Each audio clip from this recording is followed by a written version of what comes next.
आता अर्थशास्त्राची दुसरी शाखा आहे स्थूल अर्थशास्त्र किंवा त्यालाच मॅक्रो इकॉनॉमिक्स असं सुद्धा म्हटलं जातं.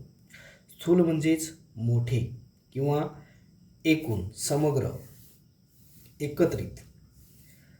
तर स्थूल अर्थशास्त्रामध्ये संपूर्ण अर्थव्यवस्थेतील एकूण घटकांचा, समग्र घटकांचा अभ्यास केला जातो. थोडक्यात देशातील संपूर्ण रोजगार, देशातील राष्ट्रीय उत्पादन, देशातील एकूण गुंतवणूक, देशातील एकूण बचत, एकूण उपभोग, एकूण पुरवठा, एकूण मागणी, सामान्य किंमत पातळी इत्यादी मोठे जे घटक आहेत, या सर्व प्रकारच्या मोठ्या घटकांचा अभ्यास या स्थूल अर्थशास्त्रात केला जातो. थोडक्यात संपूर्ण अर्थव्यवस्थेचा अभ्यास या स्थूल अर्थशास्त्रामध्ये केला जातो. सूक्ष्म अर्थशास्त्राची संकल्पना आपण स्पष्ट करत असताना काय विचारात घेतलं? सूक्ष्म अर्थशास्त्रामध्ये अर्थव्यवस्थेतील संपूर्ण घटकाऐवजी एखाद्या वैयक्तिक घटकांचा, एका घटकांचा सूक्ष्म पद्धतीने बारकाईने अभ्यास करून निष्कर्ष काढले जातात आणि जे निघणारे निष्कर्ष आहेत तर ते निष्कर्ष संपूर्ण अर्थव्यवस्थेला लागू पडतात. तसं इथं एका घटकाचा अभ्यास करून संपूर्ण अर्थव्यवस्थेला लागू पडतील यासाठी अभ्यास केला जात नाही, तर अर्थव्यवस्थेतील प्रत्येक घटकांचा. आता उदाहरणार्थ देशातील एका शाळेचा अभ्यास करून शाळेमध्ये कशा पद्धतीनं शिक्षणाची कार्यपद्धती चालते हे अभ्यास करण्याचं कार्य कोण करतं? सूक्ष्म अर्थशास्त्र. तर स्थूल अर्थशास्त्र काय करतं? एका शाळेचा अभ्यास न करता देशातील प्रत्येक शाळेचा बारकाईने अभ्यास करून जे काही निष्कर्ष निघतील त्या निष्कर्षावरून संपूर्ण अर्थव्यवस्थेच्या अभ्यासाविषयी माहिती घेता येणं शक्य होतं. आणि म्हणून सूक्ष्म अर्थशास्त्र अर्थव्यवस्थेतील वैयक्तिक घटकांचा अभ्यास करणारं अर्थशास्त्र आहे, तर स्थूल अर्थशास्त्र हा देशाच्या संपूर्ण अर्थव्यवस्थेचा, देशाच्या संपूर्ण अर्थव्यवस्थेतील सर्व समग्र एकूणच घटकांचा अभ्यास करणारं अर्थशास्त्र आहे असं म्हणता येईल किंवा शाखा आहे असं म्हणता येईल. या स्थूल अर्थशास्त्राची व्याख्या केनेथ बोल्डिंग यांनी कशा पद्धतीने केलेली आहे? तर स्थूल अर्थशास्त्राचा संबंध वैयक्तिक परिमाणांशी नाही तर एकूण परिणामांशी येतो. वैयक्तिक उत्पन्नाशी नसून राष्ट्रीय उत्पन्नाशी येतो. वैयक्तिक किमतीशी नसून सर्वसाधारण किंमत पातळीशी येतो. अशा प्रकारच्या अभ्यास करणाऱ्या शास्त्राला स्थूल अर्थशास्त्र असं म्हटलं जातं. तर या स्थूल अर्थशास्त्राचा वैयक्तिक कोणत्याही घटकाशी काहीही संबंध येत नाही. केवळ एकूण रोजगार, एकूण उत्पन्न, एकूण बचत, एकूण गुंतवणूक, एकूण खर्च हे जे मोठेखानी संपूर्ण देशाच्या राष्ट्राच्या पातळीवरील जे घटक आहेत अशा सर्व मोठ्या घटकांचा अभ्यास या शाखेमध्ये केला जातो, ज्याला स्थूल अर्थशास्त्र असं म्हटलं जातं. आता स्थूल अर्थशास्त्राच्या संकल्पना जर विचारात घेतल्या तर पहिली संकल्पना आहे राष्ट्रीय उत्पन्न, नॅशनल इन्कम ज्याला आपण म्हणू.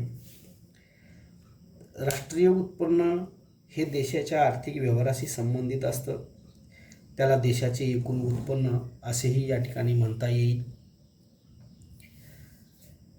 एका आर्थिक वर्षात अर्थव्यवस्थेमध्ये उत्पादित झालेल्या अंतिम वस्तू व सेवांची बाजारभावानुसार केलेली गणना म्हणजे राष्ट्रीय उत्पन्न होय. आता हे उत्पन्न कसं विचारात घेतलं जातं? देशाचं उत्पन्न, राष्ट्राचं उत्पन्न ज्याला आपण राष्ट्रीय उत्पन्न म्हणतो, तर हे राष्ट्रीय उत्पन्न मोजत असताना एका आर्थिक वर्षात देशाच्या अर्थव्यवस्थेमध्ये जे संपूर्ण घटक आहेत या घटकाद्वारे उत्पादित होणाऱ्या ज्या काही वस्तू असतात या वस्तू व सेवांचं अंतिम किंमत विचारात घेऊन जी बाजारभावानुसार असेल त्याची गणना करून त्याच्या मूल्यांचं मापन करून हे राष्ट्रीय उत्पन्न मोजलं जातं. आता हा कालावधी एका वर्षाचा कुठून कुठंपर्यंत असतो? 1 एप्रिल ते 31 मार्च हा भारतातील आर्थिक वर्ष म्हणून म्हटला जाणारा कालावधी आहे. 1 एप्रिलपासून ते 31 मार्च या एका आर्थिक वर्षात भूमी, श्रम, भांडवल आणि संयोजक या उत्पादन घटकांच्या साहाय्याने शेती, उद्योग, खाणकाम, बांधकाम, आरोग्य, शिक्षण, वाहतूक, दळणवळण, टपाल, न्याय, संरक्षण, जलसिंचन हे जे अनेक घटक आहेत, ज्या घटकांनी ही देशाची अर्थव्यवस्था बनलेली आहे, तर या संपूर्ण घटकाद्वारे ज्या कोणत्याही वस्तू आणि सेवांचं उत्पादन होतं त्या उत्पादनाचं किंवा अंतिम वस्तूचं पैशात मापन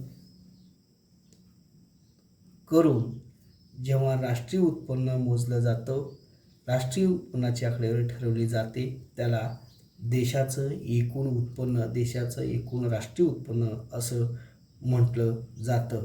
थोडक्यात एका आर्थिक वर्षाच्या कालावधीमध्ये सर्व प्रकारच्या उत्पादनाचं पैशात केलेलं मापन किंवा एका वर्षाच्या कालावधीमध्ये ज्या कोणत्याही वस्तू व सेवांची निर्मिती होते तर त्या वस्तू व सेवांची पैशात केलेली मोजणी ज्याला राष्ट्रीय उत्पन्न असं म्हटलं जातं.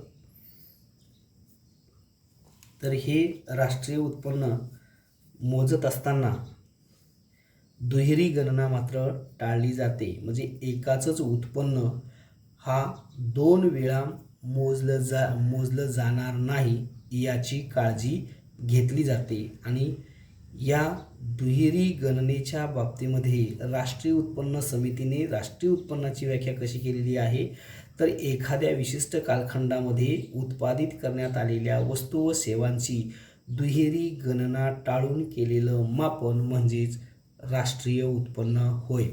आता उदाहरणार्थ दुहेरी गणना कशी टाळली जाते तर आता मी शिक्षक आहे, मी पगार घेतो, माझा पगार 50,000 रुपये आहे, हे माझं उत्पन्न आहे. मग या 50,000तलेच मी माझ्या मुलांना, परिवारांना खर्चायला देतो, तर ते माझं उत्पन्न त्यांना देतो. त्यांचं उत्पन्न ते नाही. स्वतः मेहनत करून कमवलेले पैसे जे आहेत ते नाही आहेत, कारण ते पैसे मी दिलेले आहेत, माझ्या उत्पन्नातला भाग आहे तो. तर त्यांना दिलेले पैसे जे आहेत ते हे माझ्या उत्पन्नाच्याच भागातील पैसे आहेत, त्यामुळं ते पैसे माझ्या उत्पन्नात मोजले जावे. त्यांच्या उत्पन्नात त्यांचा समावेश होणार नाही याची काळजी घेऊन केलेलं मापन ज्याला राष्ट्रीय उत्पन्न म्हणता येईल. कसं तर आता मी त्यांना दिलेले आहेत तर ते माझं उत्पन्न म्हणून मोजलं जावं, त्यांच्या उत्पन्नात मोजू नये. आता दुहेरी मापन काही वेळेला कसं होतं तर त्यांना दिलेलं उत्पन्न हे माझं उत्पन्न आहे, तर हे माझं पण उत्पन्न मोजलं जाईल आणि तेच उत्पन्न त्यांचं पण उत्पन्न मोजलं जाईल. म्हणजे माझ्या उत्पन्नामध्ये त्या रकमेची मोजदाद झालेली आहे ती परत त्यांच्या उत्पन्नामध्ये त्याची मोजदाद होईल. म्हणजे एकाचंच उत्पन्न 2 ठिकाणी मोजलं जाईल. मग हे 2 ठिकाणी मोजलं जाणार नाही अशी काळजी घेऊन केलेलं पैशातील मापन म्हणजेच राष्ट्रीय उत्पन्न होय. आता या उत्पन्नानंतर दुसरी संकल्पना आहे बचत.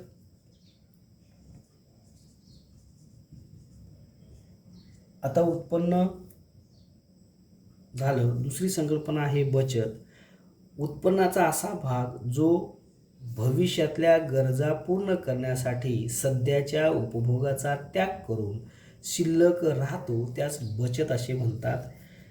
किंवा बचत म्हणजे उत्पन्नाचा असा भाग जो चालू उपभोगावर खर्च केला जात नाही. एकूण कमवलेल्या उत्पन्नातून जो काही सध्याच्या कालावधीमध्ये आपल्या गरजा भागवण्यासाठी खर्च करून शिल्लक राहणारी रक्कम म्हणजेच बचत होय. म्हणजे आपल्याकडे कमवलेल्या एकूण उत्पन्नातून आपला एकूण खर्च वजा केला असता शिल्लक राहणारी रक्कम ज्याला आपण बचत असं म्हणतो. त्यानंतर तिसरी संकल्पना आहे गुंतवणूक.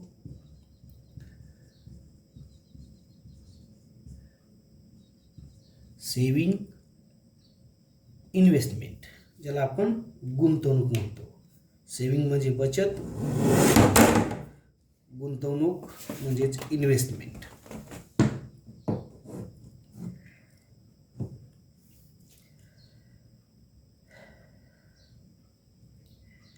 तर इथे गुंतवणुकीची व्याख्या करत असताना बचतीतून भांडवलाची निर्मिती होते आणि भांडवलाचा वापर उत्पादन प्रक्रियेसाठी करणे म्हणजेच गुंतवणूक होय.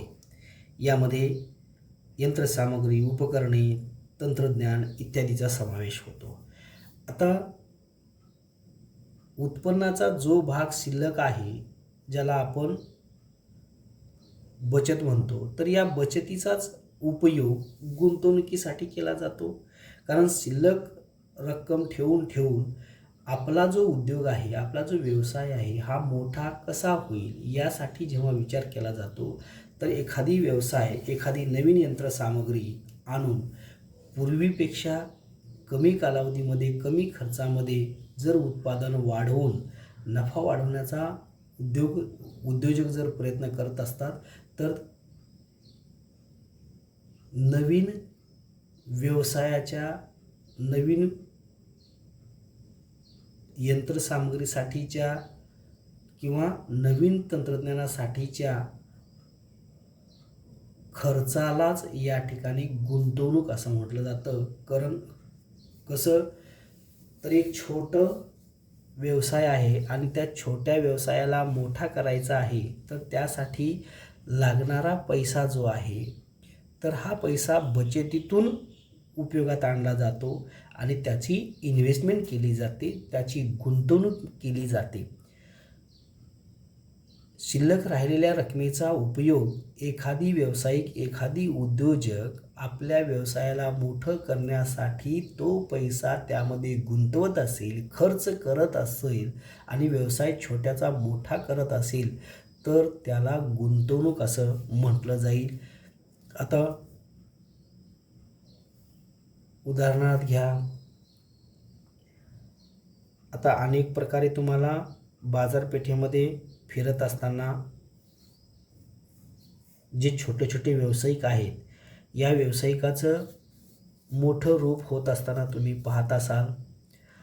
आता छोटासा एक गाडा होता, तर त्या गाड्याचं स्वरूप गाळ्यामध्ये होईल, गाळ्याचं स्वरूप मोठ्या हॉटेलमध्ये होईल.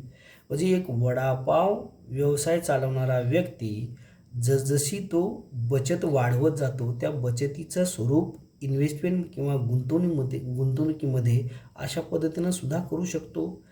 काही कालावधीपर्यंत त्यांनी हातगाड्यावरच पैसे कमवले, त्याच्यानंतर त्यांनी एक गाळा घेतला, गाळ्यामध्ये त्यांनी छोटंसं आपलं हॉटेल सुरू केलं.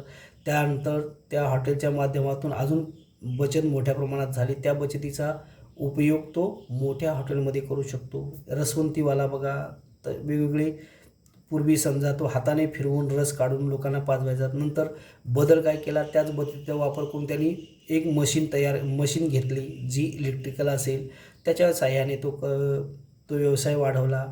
अशा पद्धतीनं जेव्हा व्यवसायात वाढ करून व्यवसायामध्ये नवनवीन काहीतरी यंत्रसामग्री तंत्रज्ञानाचा वापर करण्यासाठी पैसे खर्च केले जातात, अशा या खर्च केल्या जाणाऱ्या पैशालाच गुंतवणूक असं म्हटलं जातं.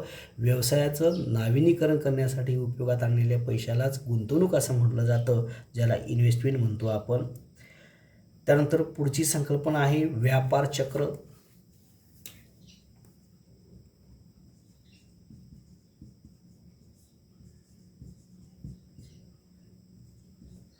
स्थूल अर्थशास्त्रातील चौथी संकल्पना जी आहे व्यापार चक्र. अर्थव्यवस्थेत घडून येणाऱ्या आर्थिक चढ उतारामुळे जे व्यापारात बदल घडून येतात त्यांना व्यापार चक्रे असे म्हणतात.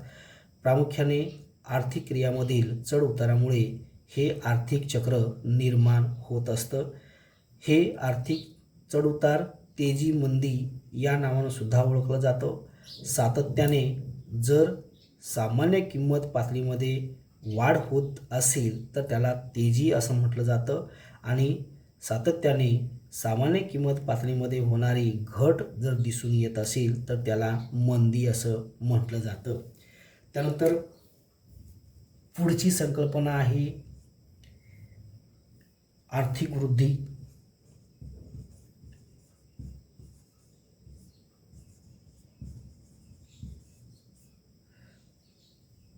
पाचवी संकल्पना आहे आर्थिक वृद्धी.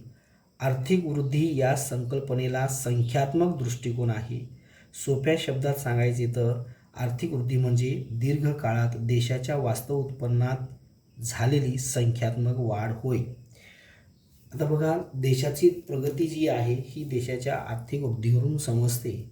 जे देशाच्या वास्तव उत्पन्नात म्हणजे खऱ्याखुऱ्या ज्यात कोणाचाही वाटा नाही अशा प्रकारचं, कोणाचंही देणं नाही अशा प्रकारचं देशाचं उत्पन्न ज्यात संख्यात्मक स्वरूपामध्ये वाढ होत असेल तर त्याला आर्थिक वृद्धी असं या ठिकाणी म्हणता येईल. म्हणजेच आकडेमोडीद्वारे जर समजा आपण गृहीत धरतो, आज यावर्षी 10,000चा भात झाला, पुढच्या वर्षी 12,000चा भात झाला, 15,000चा भात झाला, म्हणजे संख्यामध्ये बदल होऊन जर देशाचं वास्तव उत्पन्न ज्यात कोणाचाही देणं नाही अशा प्रकारचं उत्पन्न हे जर बदलत असेल, वाढत असेल तर देशाची आर्थिक वृद्धी वाढत आहे किंवा देशाची आर्थिक वृद्धी होत आहे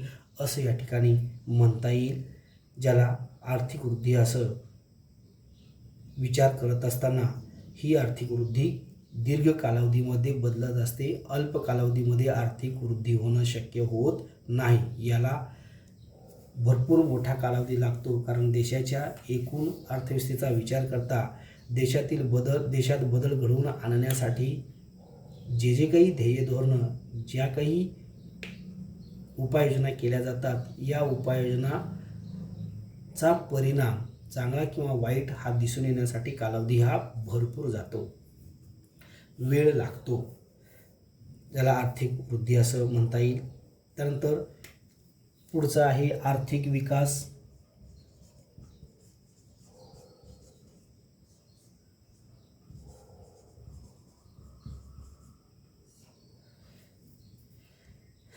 आर्थिक विकासाची व्याख्या करत असताना आर्थिक विकास ही संकल्पना व्यापक स्वरूपाची आहे. या आर्थिक विकासामध्ये गुणात्मक दृष्टिकोन असतो.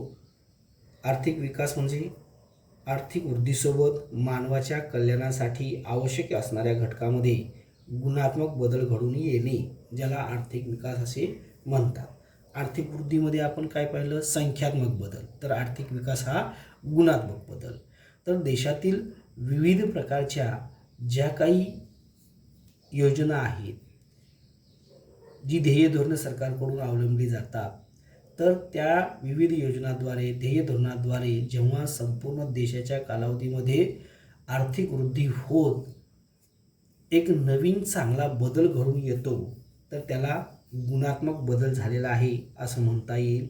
आता उदाहरणार्थ सर्व शिक्षा अभियान ही शिक्षण क्षेत्रातील महत्त्वपूर्ण योजना आहे, अभियान आहे, जे सरकारने आज 10-15 वर्षापूर्वी सुरू केलेला आहे, ज्याचा परिणाम आज 15 वर्षानंतर तळागाळातील गोरगरीब वाड्या वस्त्यावरील मुलं शिक्षण घेण्याकडे आकर्षित झालेले आहेत.